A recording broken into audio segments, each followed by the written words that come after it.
Bonjour à tous, avec l'aide de Dieu, nous allons étudier le traité Megillah d'Afrafé à Moudbet 25b. Dans le cours précédent, vers la fin, on avait conclu avec une braïta dans laquelle on disait qu'il y a certaines choses dans la Torah, donc des versets de la Torah qui sont lus et traduits, certains qui sont lus et qui ne sont pas traduits, et certains qui sont ni lus ni traduits. Et on avait dit, voici ce qu'on lit et qu'on traduit. Et on avait donné un siman sur ça, donc un signe, qu'on n'avait pas développé quoi qu'est-ce que représente ce signe. Donc le signe c'était Bet, Lamed, Tav, Aïn, Kouf, Nun, Shin, Pe, He. Donc qui correspond à Bereshit, Lot, Tamar, Egel Arishon, Klalot, Onneshim, le Nun de Onshim, de Amnon, le Nun de Amnon, Avshalom, donc le Shin, et Pilagash Begiva, le P, et le Hoda et Yerushalayim, qu'aujourd'hui on va développer plus. On avait juste parlé donc de Mas et Bereshit, de l'œuvre de la création qui est lue et traduite. On avait expliqué donc c'est quoi le chidouche, la nouveauté qu'on nous dit dans ça. A priori ça avait l'air évident. Aujourd'hui nous allons continuer à voir donc tous les cas que nous avons vus jusqu'à qu'on vient de mentionner. Et à chaque fois la Gemara va demander qu'a priori c'est pshita, c'est évident qu'on pourrait le lire et le traduire. Et quel est le chidouche, quelle est la nouveauté dans ça? Donc on est dans Dafrafé Amoud Bet, la première ligne. La Gemara donc reprend les mots de la Braïta qui disait Maaselot ou Shtebnotav.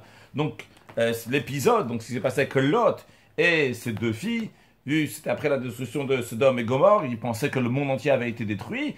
Les filles de Lot ont enivré leur père Lot et ont eu un rapport avec lui et ont eu des enfants. Et on nous dit que cet épisode-là, ce récit-là, est lu et traduit. Nika ou Mitargem. La Gemara demande Pshita, c'est évident, pourquoi on aurait pensé de ne pas le lire? La Gemara répond, c'est pas si évident. Pourquoi? Ma ou de Teima, tu aurais pu dire que Neichush lirvodo de Avram. On devrait se soucier de l'honneur, du respect d'Avram, qui est l'oncle de Lot. Et donc ne pas lire ce verset. Kamash Malan, c'est justement ce que la Braïta nous enseigne, que c'est injustifié cette préoccupation. Il n'y a pas de souci, on peut lire et traduire ce récit. Puis, après la Braïta disait, Masetama Viyuda, Nika Mitagem. La Braïta disait, en réalité, c'est la Braïta qui dit, au fur et à mesure, vu qu'on a juste vu un siman, un signe, donc on ramène les morceaux de la Braïta, et la Gemara à chaque fois questionne sur la Braïta le morceau qu'on ramène. Donc le récit de Tamar et Yehuda. Yehuda, il avait 3 garçons. Il a marié son premier garçon avec Tamar. Son garçon est mort. Son deuxième garçon avec Tamar et il est mort. Il n'a pas voulu marié Tamar avec le 3e garçon. Tamar s'est déguisé en prostituée et a attiré Yehuda, comme c'est écrit dans le Midrash, qu'il y a un ange qui a donné un très grand désir à Yehuda qui ne pouvait pas se retenir, donc il est parti vers Tamar. Et en effet, donc, peu plus tard, donc, Tamar est tombée enceinte. Entre-temps, Yehuda, donc lui, devait ramener le salaire donc, pour la prostitution et il n'a pas trouvé Tamar. Donc Tamar avait gardé les gages que Yehuda avait donnés pour amener, en attendant d'amener le salaire. Yehuda, il entend que sa belle-fille est tombée enceinte, et il dit donc qu'il faut la punir, et Tamar dit, elle envoie les signes, elle envoie le gage, elle dit, c'est de cette personne-là que je suis enceinte. Et Yehuda a avoué, il a avoué sa faute. Donc ce récit-là, on nous dit que Nika Metagem est lu et traduit. La Gemara demande, Pshita, c'est évident.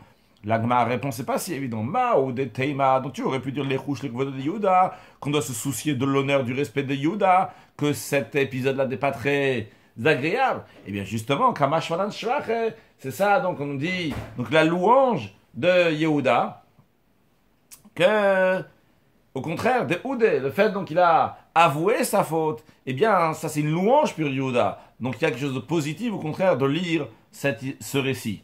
Rashi, en haut à gauche, Kamash Malan Shifro, c'est ce qu'on vient de nous enseigner, donc ça c'est une louange pour Yehuda, c'est bien. Shavachul Yehuda Kriya, c'est quelque chose de positif pour Yehuda, le fait qu'on va lire, qu'est-ce que ce récit, pourquoi? De Oudé, parce qu'il a avoué Shehoda, Becheto, car il a avoué sa Al-Cheto, qu'il a avoué sa faute. Comme ça le Bach il corrige, le Rashi il dit Shehoda Al-Cheto, il veut dire sur sa faute. Encore une chose, la Braïta dit, Maase Egel Arishon Nika Metagem, le premier récit concernant le Vaudor, est lu et traduit. Comme on a déjà appris dans le cours précédent, quand on dit le premier récit du Vaudor, c'est-à-dire lorsque le Vaudor s'est passé, la Torah nous le raconte. Et après, nous avons le Egel Hasheni, le deuxième Vaudor, entre guillemets, qui veut dire lorsque Aaron, le frère de Moshe Rabbeinu, est en train de raconter à son frère Moshe tout ce qui s'est passé. Donc, en tous les cas, le récit, le premier récit du Vaudor, eh bien, est lu et traduit. La Gemara demande, Pshita, c'est évident, pourquoi la Braïta a besoin de nous enseigner cela?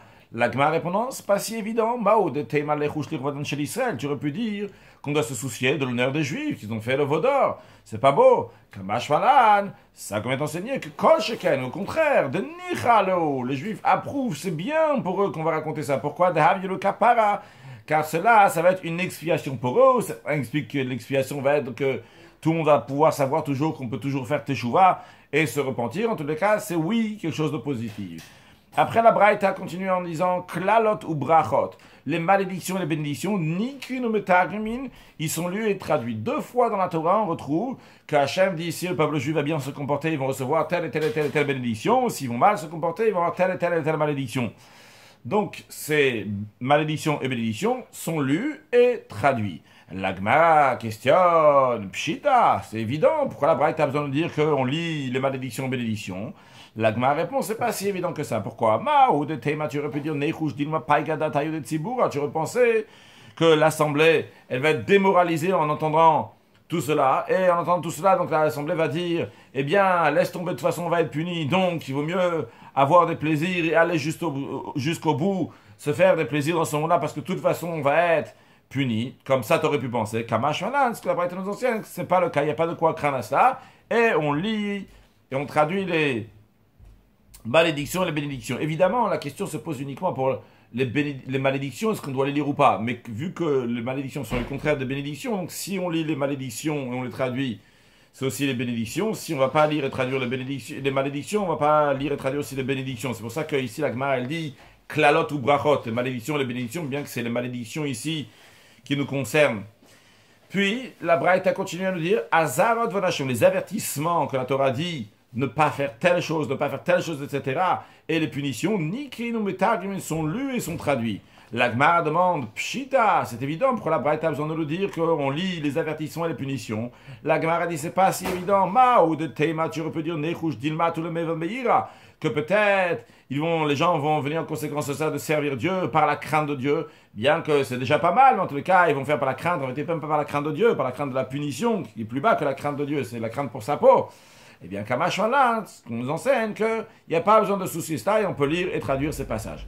On a lu et expliqué la Gemara comme elle est présentée ici. Rashi, il a une version différente. Nous avons parlé des malédictions et des bénédictions, puis après nous avons parlé des avertissements et des punitions. Et en fonction de ça, donc on a aussi donné une réponse. En ce qui concerne les malédictions, on a dit on aurait pu penser que le public va être démoralisé. Et en ce qui concerne les avertissements et les punitions, que peut-être les gens vont servir Dieu par crainte.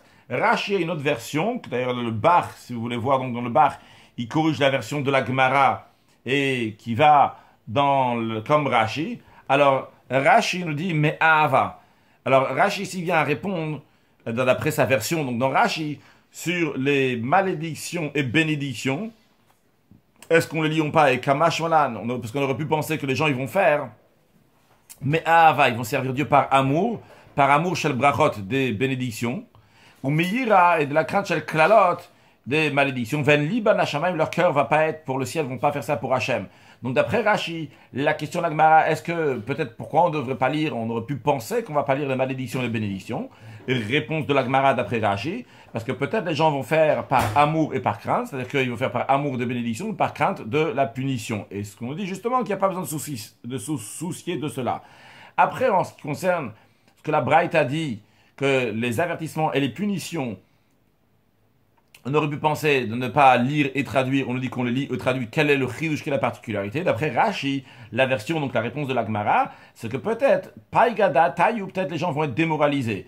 Rashi explique, d'après sa version, yachlosh datan, que leur esprit va être s'affaiblir, chez yishmu, chez yinendashim, quand ils vont entendre qu'ils vont être punis. Veyom, où ils vont dire, tov la not mina lamazé, il vaut mieux profiter de ce monde, bechol gotsanu, de toute notre volonté, tous nos désirs le faire. Oh, il veut se faire nous l'allège, vu que quoi qu'il arrive, finalement, on va être puni. Et justement, on nous disait qu'il n'y a pas besoin de se soucier de cela. La Braïta continue à nous dire que Massé Amnon et Tamar, que l'épisode entre Amnon et Tamar. Amnon qui était le fils de David Amalek d'une femme, et Tamar qui était la fille de David Amalek d'une autre femme. Et d'ailleurs, donc, de manière plus précise, c'était... Bon, c'est pas important pour le contexte, je suis déjà engagé de manière plus précise. Elle était... C'était une femme qui était Goya au début, puis David Amelech, il a eu un rapport avec elle pendant la guerre, donc elle a eu un enfant, et que cet enfant donc, n'est pas considéré comme l'enfant de David Amelech.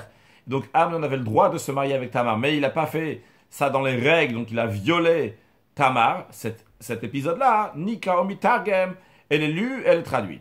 Encore, la Braïta nous dit que Masse et Avshalom. Donc le fait, l'histoire, le récit, l'épisode de Avshalom, donc il y a eu un rapport avec les 10 concubines de son père, Nika ou Metagem, c'est lu et c'est traduit. La Gemara demande Pshita, c'est évident, pourquoi on penserait qu'on va pas lire cette histoire-là de Amnon et Tamar et de Avshalom avec les concubines de son père. La Gemara répond, Mao de Tema de David, on aurait pu penser que dans ces deux cas-là, que ce soit avec Amnon qui était le fils de David, ou bien que ce soit avec Avshalom qui était le fils de David, on va dire qu'on ne va pas raconter ça par rapport à l'honneur de se soucier de l'honneur de David, David Amalek. C'est lui qui nous intéresse. Comme Ashmalan, c'est ça que la Braïta nous enseigne, qu'en effet, il n'y a pas besoin de soucier cela, et on peut lire et traduire ces deux épisodes. Après la Braïta continue, elle dit Mas et Pilagesh Begiva. La concubine, donc Giva c'est dans la partie de la tribu de Binyamin, il y a quelqu'un qui est arrivé là-bas avec sa concubine, et pendant la nuit, donc la tribu de Binyamin a fauté avec cette concubine. Eh bien, cette histoire-là, Nikor Bitargem, elle est lue et traduite. La Gemara demande Pshita, c'est évident, pourquoi on a besoin de nous enseigner cela? La Gemara, elle répond Mao de Tema Lechush Levo de Binyamin, t'aurais pu dire qu'on doit se soucier de l'honneur de la tribu de Binyamin, Kamashmalan, c'est ça qu'on vient nous enseigner, qu'on n'a pas besoin de tenir de compte de ça, l'honneur de la tribu de Binyamin, ce n'est pas un souci, et on peut lire cette histoire. Après, la Braïta dit Hoda et Yerushalayim et Toavotea, donc le passage des prophètes qui dit informe Yerushalayim, fait connaître à Yerushalayim ses abominations, eh bien Nika Mitagem, c'est lu et c'est traduit. Là, bah, dit Pshita, c'est évident. Quand on dit c'est lu et c'est traduit ce passage-là, ça veut dire que comme dans d'ailleurs les autres passages, parce qu'on peut faire on peut faire une haftara de ça. Eh bien, on dit oui, on peut lire et traduire ça. La Gemara, non, c'est évident. La Gemara répond, non, c'est pas si évident de ça. Pourquoi? Parce qu'il y a une opinion, celle de Rabbi Eliezer, qui dit que c'est interdit de le faire. Et justement, la Braït, en nous disant qu'on peut faire la haftara avec Hoda et Yerushalayim et Toavotea, de faire connaître à Yerushalayim ses abominations, c'est pour exclure, ne pas penser comme Rabbi Eliezer. La poucle de Rabbi Eliezer, pour exclure l'opinion de Rabbi Eliezer. De Tanya, quand c'est dans une Braït, Amas et Badam Echad, il est arrivé une fois quelqu'un, Shayakor et le Malam Rabbi Eliezer, qui lisait au-dessus de Rabbi Eliezer. Quand on dit il lisait au-dessus, c'est parce qu'il lisait sur une estrade. Donc il était au-dessus de Rabbi Eliezer, donc il lisait la Haftara. On rappelle qu'à l'époque, la Haftara n'était pas encore fixe, qu'est-ce qu'on va lire à tel moment, qu'est-ce qu'on va lire à tel moment, etc. Donc cette personne-là a décidé de lire Hoda Yerushalayim et Toavotea. Donc fait connaître à Yerushalayim ses abominations. À Marlo, Rabbi Eliezer, que lui, il était contre qu'on lise cette Haftara. Et d'après Rabbi Eliezer, cet homme-là qui vient chez Rabbi Eliezer, il aurait dû se renseigner d'abord, est-ce que Rabbi Eliezer est d'accord qu'on lise cette partie-là ou pas? Rabbi Eliezer lui a dit avant d'enquêter sur les abominations d'Yerushalayim, avant d'enquêter sur les abominations de ta mère. Rabbi Eliezer, d'après lui, cette personne-là qui agit avec affront, ne pas demander à Rabbi Eliezer qu'est-ce qu'il devait lire, qu'est-ce qu'il avait le droit de lire, quel est l'esprit, quel est l'accord de Rabbi Eliezer, sûrement il y a un problème dans son ascendance. Et en effet, Bat Kouacha, ils ont enquêté sur lui, ou Matsu Boshamespoul, ils ont trouvé qu'il y avait une tache dans son ascendance. Après, la Gemara nous ramène la deuxième partie de la Braïta. On avait dit, ça c'est, il y a des choses donc qui sont lues et traduites. Maintenant, dans la Braïta, on dit les choses qui sont lues mais ne sont pas traduites. On ne veut pas que le public va comprendre ce qui est dit ici. Donc le siman qui est donné ici, c'est Ra'avdan, donc qui est les initiales de Reuven, Egel Hasheni, Birkat Kohanim, David et Amnon, le dernier nom de Amnon, Ravdan. Donc, Maaser Reuven, l'épisode avec Reuven. L'épisode avec Reuven, elle est dans la Torah, elle raconte comment Israël, donc faisant référence à Yaakov, donc se trouvait résider dans le pays, et il y a écrit que Reuven est allé et s'est allongé avec Bila, la concubine de son père.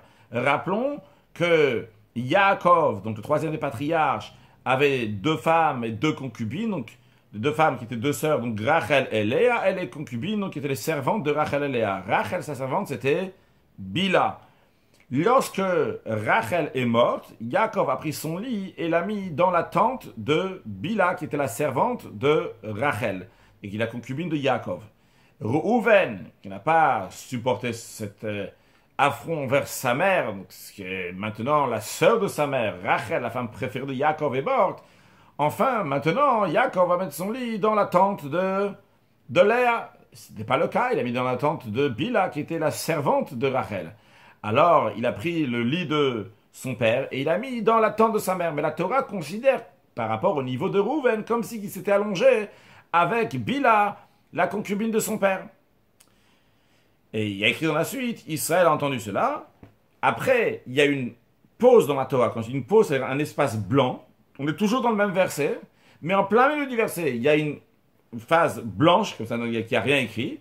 Et après, il y a écrit, et le fils de Yaakov était 12. Mais ça fait pas, en tout, Yaakov avait 12 enfants.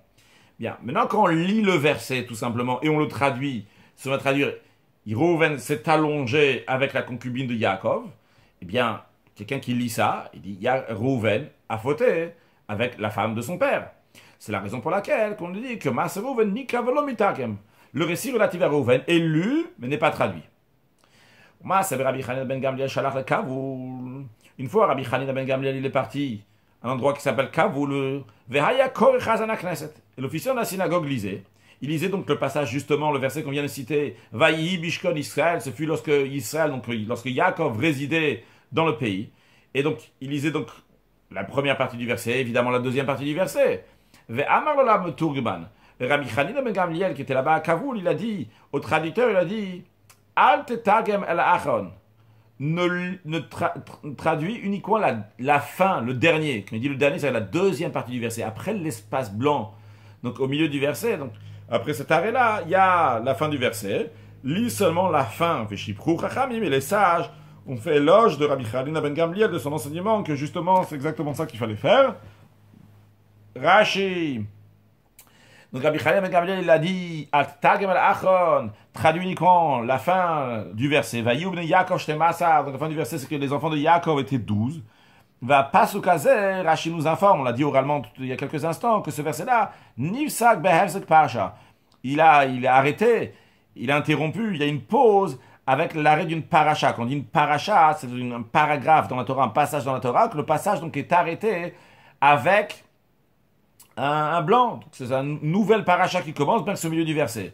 L'écart, c'est la raison pour laquelle que Koré ou Achan, c'est la raison pour laquelle que Rabbi Hanina ben Gamliel il dit lit uniquement le dernier. Le dernier, c'est la deuxième partie qui est ou pas comme si que cette deuxième partie du verset était un verset en soi-même.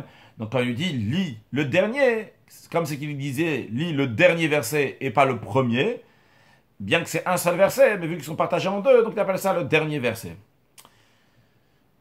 La Braïta continue à nous dire encore une chose donc qui est lue et n'est pas traduite, c'est l'épisode, le récit du deuxième Vaudor. Quand on dit deuxième Vaudor, le deuxième récit du Vaudor. Lorsque Aaron, il est en train de raconter à Moshe Rabbeinu, donc comment s'est passé le Vaudor, donc c'est dans le Parashat Kitissa, dans Parek Lamed Bet, de Pasuk Chafalev jusqu'à Pasuk Chavdalet ou Chafé, donc là-bas il y a écrit, à la fin du Pasuk, il y a écrit Vayetze Egel Hazeh.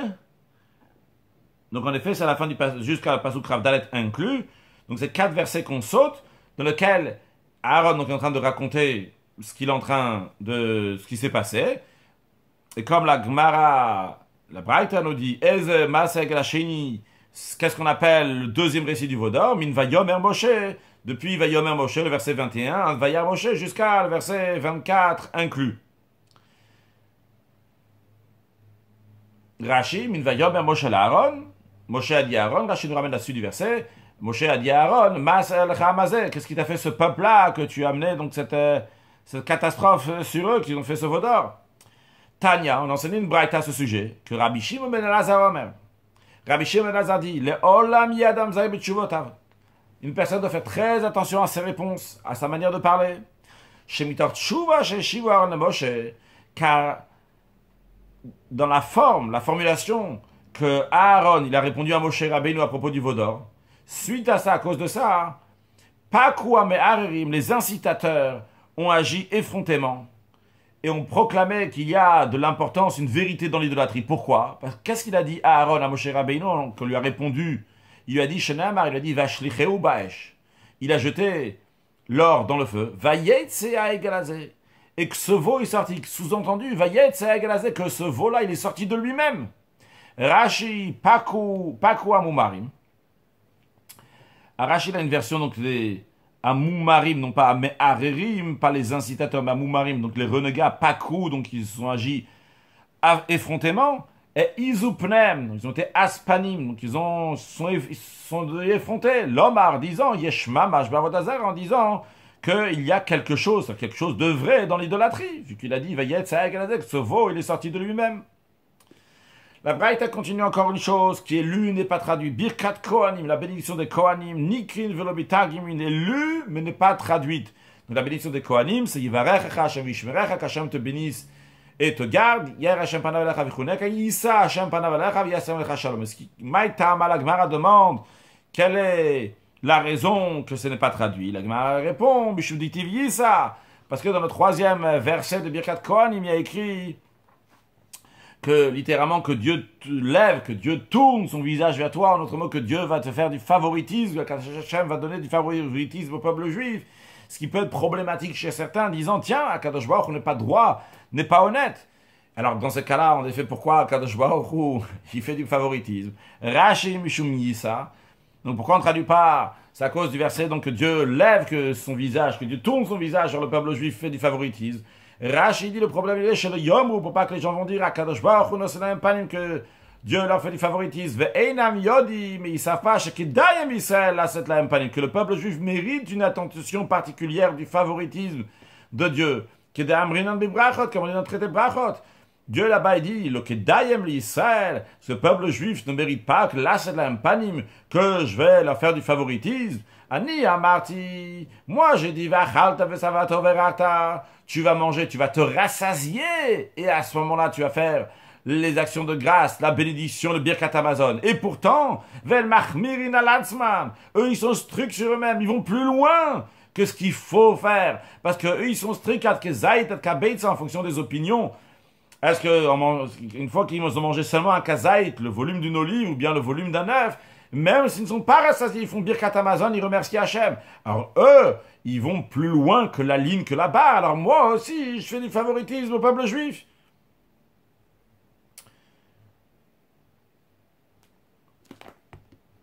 Braïta continue encore une chose qui est lue, maintenant une chose qui est ni lue ni traduite. Mais c'est David et Amnon, donc l'épisode qui concerne David et Amnon, l'on écrit le Metagim, ni elle est lue, ni elle est traduite. Alors mal, bonne question là, un instant.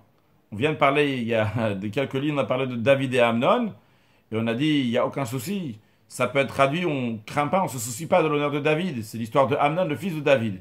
Alors la Gemara demande, Ve'a Amrat, pourtant tu as dit, Mas Amnon ve'tamani kom itargem, tu as dit que, on a dit avant, que l'épisode de Amnon avec Tamar, on la lit et on la traduit.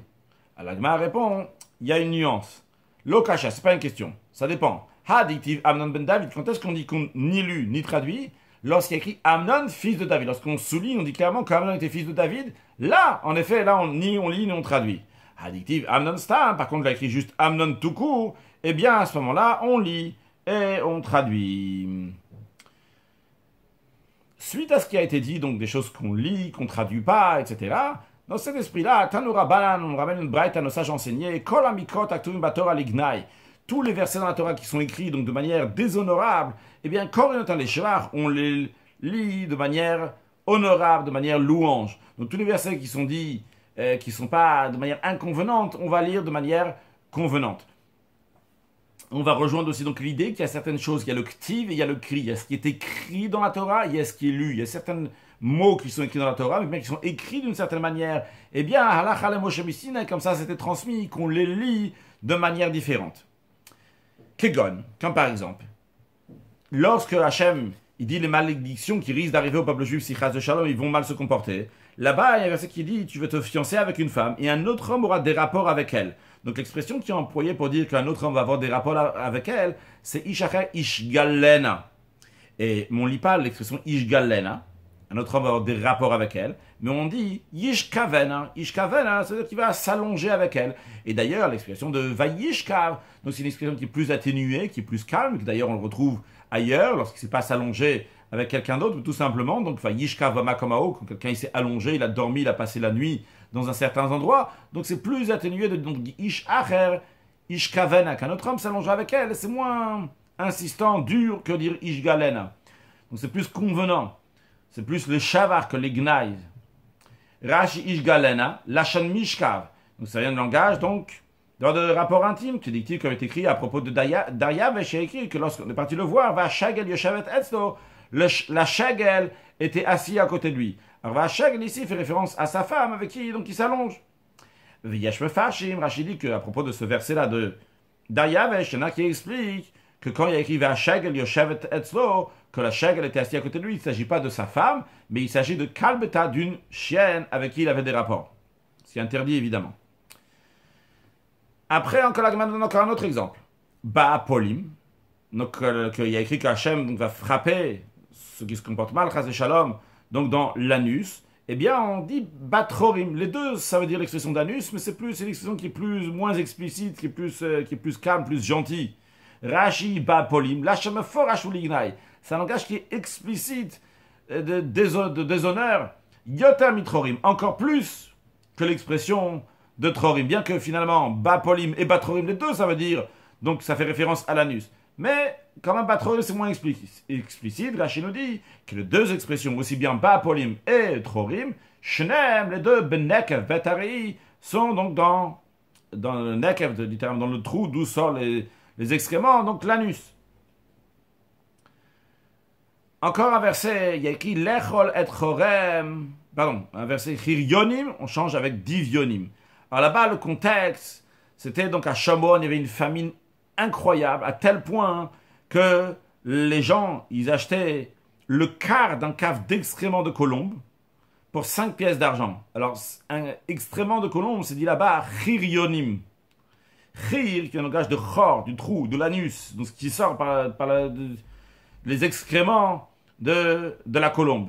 Divionim, ça vient du langage quelque chose qui est d'art, quelque chose qui est zar, quelque chose qui coule de colombe. Ça ne dit pas explicitement qu'il s'agit de la matière fécale, bien que c'est quand même la matière fécale, mais au moins c'est moins explicite. Comme Rashi nous dit, cherionim, chari, donc c'est le trou, l'anus, lachon rei, qui donc fait référence, c'est le langage de rei dans les excréments, les matières fécales. Divionim, on change ce mot-là avec divionim. C'est le hazav minayonim. Kol le mot divionim. Donc, ce qui zave des yonim, ce qui coule des colombes. Chez le Lefaresh, je ne peux pas dire explicitement, chez Israël, ochlim gilem beshomron, que les Juifs mangeaient les excréments, la matière fécale des oiseaux à Shomron, tellement qu'ils n'avaient rien du tout. Donc, on ne peut pas le dire clairement, on dit divionim.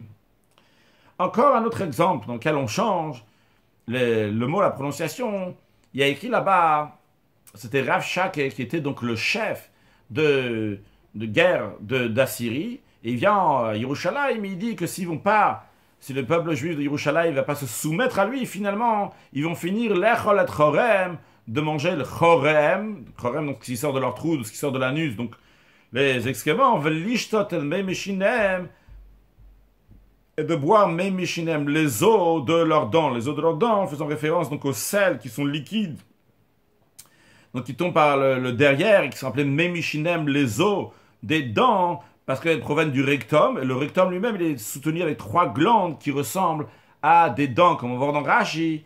Et chorem, rei ayot seder hanekev. Donc c'est les excréments qui sortent par le trou, donc par l'anus. Donc ça c'est ce qu'ils vont devoir manger chorem, le langage de chor, donc ce qui sort par le trou, par l'anus. Et ils vont devoir manger memeshinem. Alors Rashi dit d'où vient cette expression, donc shinem des dents. Il dit shinaim yesh la kakashta. L'anus, le rectum, donc a des dents. Vetsoa lechaveraka. Et donc les excréments qui sont liquides, donc des selles qui sont liquides et tendres, qui ne sont pas épais. Du kouya memeshinem, c'est appelé donc les os qui sortent des dents, les selles liquides. Et donc on change à la place de dire les mots que Rav Shaka dit chorem et memeshinem, on dit lechol et tsoatam, pour manger leur tsoa, donc leurs excréments, velishtot et memeraglem, de boire les os de leurs pieds, donc c'est les os qui tombent sur les pieds, donc qui sont les urines, pour atténuer ces mots-là que Rav Shaka a dit, donc on les donne avec une manière qui est plus tendre, on va dire. Encore une chose qui est changée, a priori, on va avoir une deuxième opinion dans l'instant, mais les Mochoraot, à la place de dire l'imchoraot, de quoi s'agit-il? Rashi nous dit Gabé avodat kochavim. À propos de l'idolâtrie, il est écrit Besefer Melachim, donc il est écrit dans le livre de Melachim, et Rashi nous rappelle qu'il chor, le mechoraot, donc le chor, le trou, lachon motzareus, c'est l'expression donc de l'endroit où sortent les excréments. Donc c'est le lieu d'aisance. À la place de dire mechoraot, qu'est-ce qu'on dit? Mochaot, pardon, on dit le motzaot, donc l'endroit où les choses sortent. Donc le sujet, c'est aussi un mozza où les excréments ils sortent, mais c'est de manière plus délicate à dire donc cette expression-là. Mais là-bas, ça part de l'idolâtrie. Et c'est la raison pour laquelle que Rabbi Shua ben Kocha Omer, Rabbi Shua ben Kocha dit non, le Mochoraot Kishman. On maintient bien le nom de Mochoraot. Donc ils ont pris l'endroit donc il y avait des idoles, les idoles de Baal qu'ils ont détruits, ils en ont fait un lieu d'aisance. Il n'y a aucun souci de dire ça de manière très claire et méprisante pour l'idolâtrie. Mechoraot, on n'a pas besoin de changer, de faire des beaux mots, des mots qui sont un peu plus délicats. On peut, pour le mot tsaot, il n'y a pas besoin de changer. Tu dis le mochoraot, clairement. Car ça constitue un déshonneur pour l'idolâtrie. C'est très bien comme ça. Amar Rav Nachman, il a dit Kol tsanuta sira, toute moquerie est interdite. C'est interdit de faire de la moquerie. Bam el tsanuta lavodazara de shaya, l'expression de la moquerie de l'idolâtrie qui est autorisée. Dictive, comme est écrit, Karabel, que Bel s'accroupit. Kores nevo, nevo éclabousse. C'est l'expression pour dire que quelqu'un donc, qui ne sait pas, qui ne peut pas se retenir, et qu'il tombe pour faire ses besoins, et ça éclabousse, il n'a pas fait ça de manière normale. Donc c'est l'expression qui dit dans le prophète Ishaïa pour se moquer donc, de l'idolâtrie qui s'appelle Bel, et l'idolâtrie qui s'appelle Nevo. Uktiv est écrit dans le verset juste après, dans le verset numéro 2, juste après celui-là. Il y a écrit Karsu Karu Yardav. Ils éclaboussent, ils s'accroupissent ensemble. Le Yachlu Malet Massa, ils ne pouvaient pas livrer le fardeau. Le fardeau ici fait référence donc, à ce qu'ils avaient, entre guillemets, dans leur ventre. Donc des excréments qu'ils ont tout éclaboussé, ils ont tout fait tomber comme ça, de manière brutale et de manière ridicule. Donc on voit ici donc, que le prophète se moque de l'idolâtrie, donc c'est permis. Ça, c'est la source de Rav Nachman, d'où il apprend qu'on peut se moquer de l'idolâtrie. Rabbi Yanaya Marmeacha, Rabbi Yanaya dit, le verset qui prouve qu'on peut se moquer de l'idolâtrie est le suivant. Il y a écrit le Eglot Bet Aven. C'est en raison des veaux qui se trouvent à Bet Aven, en raison de ces veaux-là, que Yagourou Shran Shomron, que les habitants de Shomron vont avoir peur lorsqu'ils vont entendre ce qui s'est passé avec ces veaux-là, qui étaient donc des veaux idolâtres, c'était une idole. Et ils vont avoir peur quoi? Qui avalavam en entendant que son peuple, le peuple donc qui a Bet Aven, s'endeuille sur lui, sur ces veaux-là qui ont été pris par le roi d'Achor qui a fait la guerre, il a pris l'idolâtrie qu'il y avait là-bas. Ou Kmara Valav Yagilou. Ainsi que le prêtre qui se réjouissait lorsque ces veaux-là, ils se réjouissaient. Et maintenant, ils se réjouissent plus. Donc le peuple, il en deuil. Et les prêtres ne se réjouissent plus. Pourquoi? Al-Kvodo ki gala mimenu. À cause de sa gloire qu'il a quittée. La gloire qui a quitté l'idolâtrie. C'est quoi cette gloire, entre guillemets, qui a quitté l'idolâtrie? Rabbi Yana nous dit, Altik Gvodo, ne dit pas ici que le Gvodo, la gloire de l'idolâtrie l'a quitté. Et la Kvedo, son fardeau. Son fardeau, donc c'est le fardeau, ce qu'il y avait dans le ventre, ces excréments, qu'enfin, les matières fécales qui pèsent sur les intestins de l'idole, comme une lourde charge, donc il a quitté. On voit donc de ce verset-là que le prophète se moque de l'idolâtrie en disant qu'il a gvedo, il a son fardeau, il a ces matières fécales qui chargent sur les intestins. Voyons Rashi qui nous explique ce qu'on vient de dire.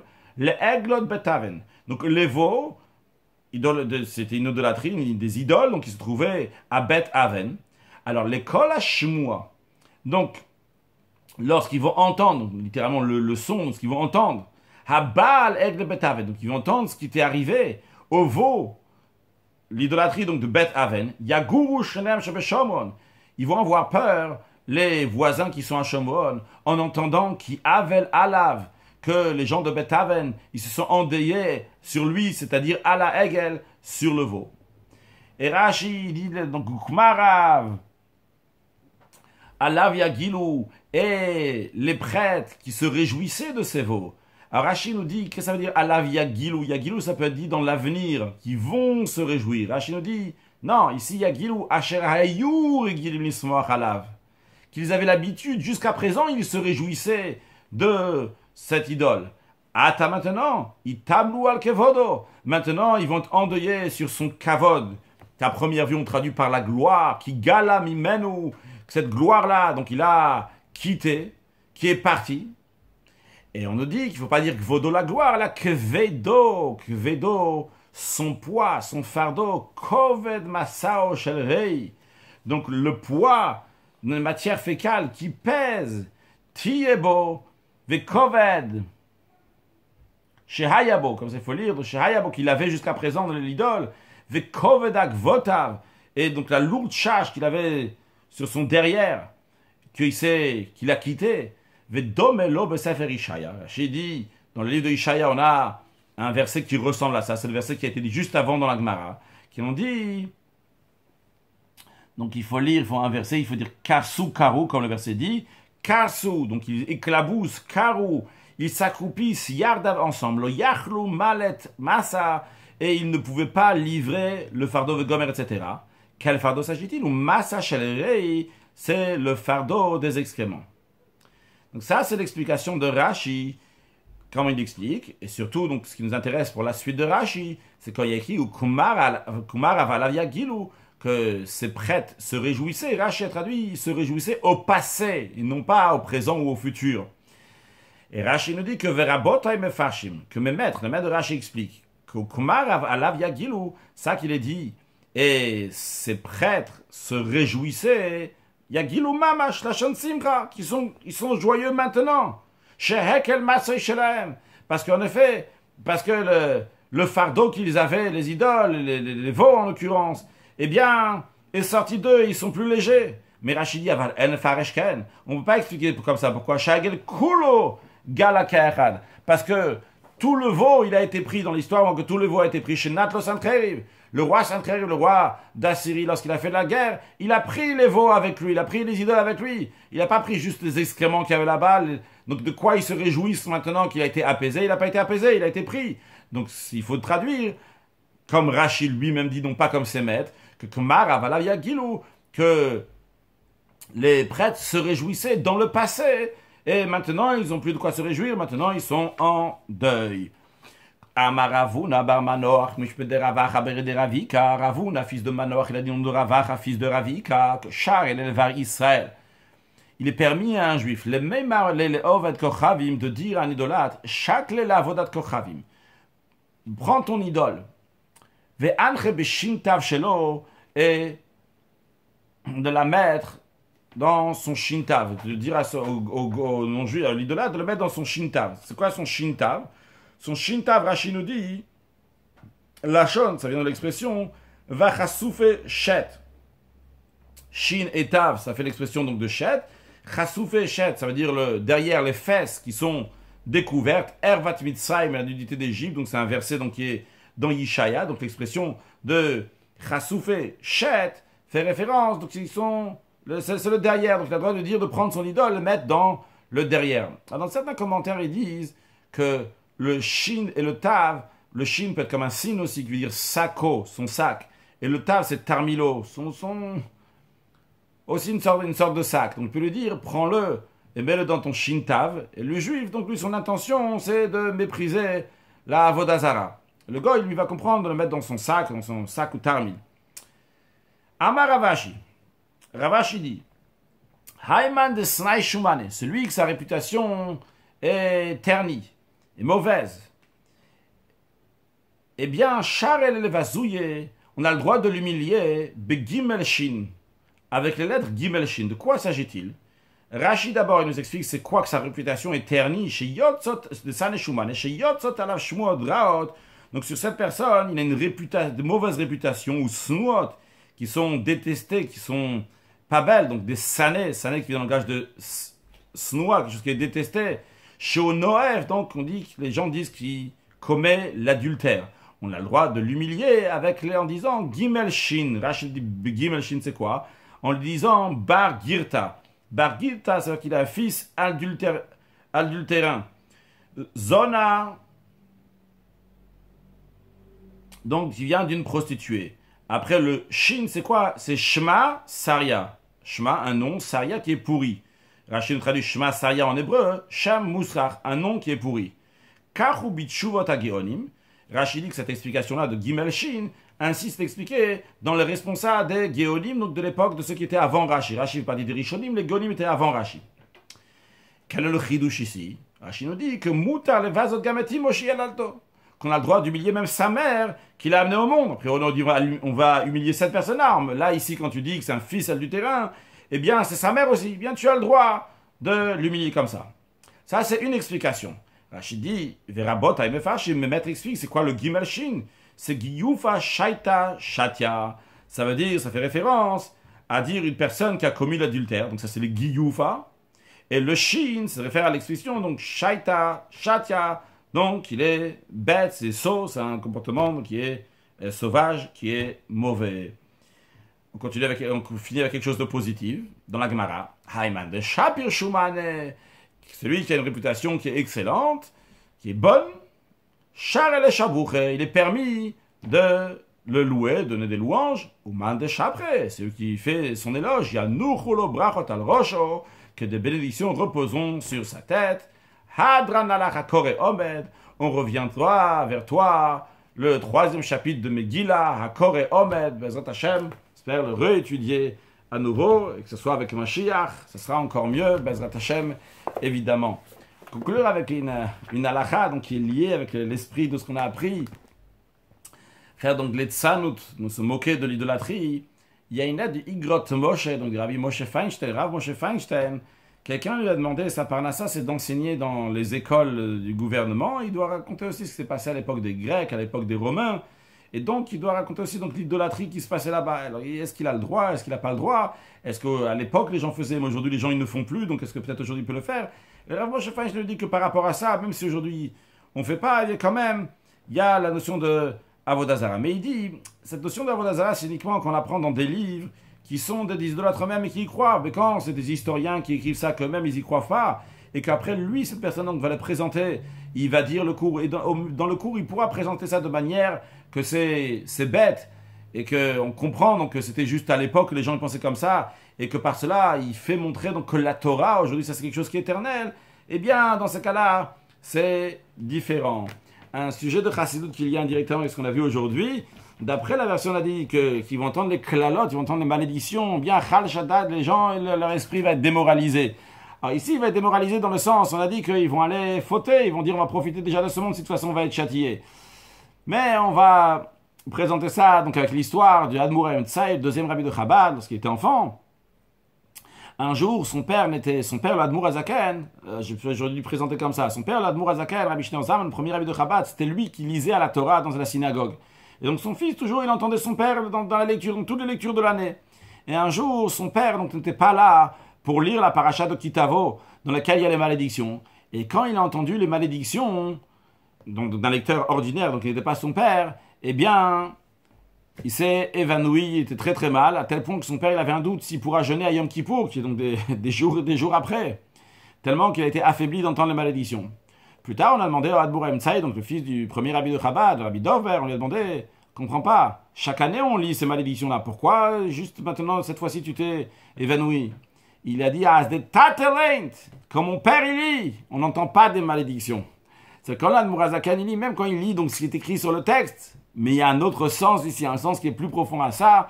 Et on a fait dans la Chassidut, c'est expliqué comment tout ça en vérité c'est des bénédictions qui sont déguisées.